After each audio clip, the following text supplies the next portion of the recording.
Hozir jamoadan, komandadan men mijozlarimiz, ya'ni obunachilarimizni e'tirozlarini birma-bir so'rab chiqaman do'stlar. Qani kimda qanaqa e'tiroz bo'lyapti mijozlar tomonidan? Murod aka, sizdan boshlaymiz. Xo'p, mijozlar nimaga telefonni vaqtida ko'tarmaysizlar?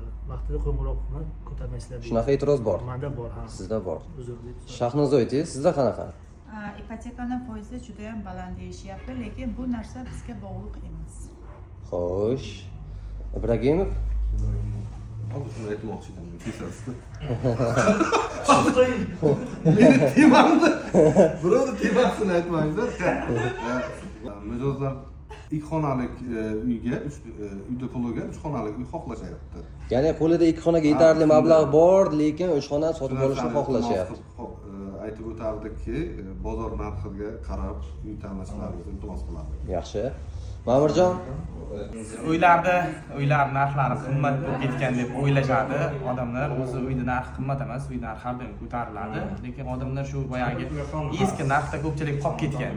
O'shandan e'tiroz qiladi. Nimaga uylar qimmat bo'lib ketgan? ya'ni arzon uy olishni xohlashadi. Ha, arzon uy olishni xohlashadi ko'pchilik mijozlar. Xo'sh, Shahzod, hozir gaplashyapsam mijozlarimiz bilan ungacha arenda bo'yicha qanaqa e'tirozlar bo'lyapti, hurmatli Shahnoza? Arenda bo'yicha hozir arendachilarning sezoni emas. Menimcha arenda beruvchilar tomonidan sizga ko'proq e'tirozlar bor deb Ha, o'ylayman. faqat siz arzon qilishni xohlaysiz, uylarda narxini yerga urasiz. Boshqa agentlarga aytsam mayli deb o'sha 400 ga qo'yib qo'yishadi. Men aytamanki, yo'q, o'zi sezon emas.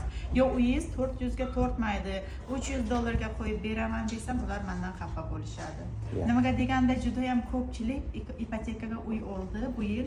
Shunga arenda Sezonni tashayapti, ha? Sezonni juda ham tashagan. Qishda ko'tariladi bu. Endi sentyabrda ko'tariladi, lekin bu yil menimcha shu holat salgina bir 20% ga ko'tarilsa kerak. 50% ga ko'tariladi. Xo'p, rahmat. Shahzod, sizda qanaqa e'tirozlar? E'tirozlar shu 5 ming, 10 ming boshlang'ich to'lov bilan kvartira 2, 3 xonalik yo 4 xonalik kvartira topib berishlarini so'raydi ko'pchilik, lekin buni aslo iloji yo'q. Mana shunaqa gaplar do'stlar. Sizda qanaqa e'tiroz bor? Fikringizni izohlarda yozib qoldiring. Bu barcha e'tirozlarni biz hal qila olmaymiz, lekin qo'limizdan kelgancha harakat qilamiz. Fikringizni kommentariyada kutib qolamiz.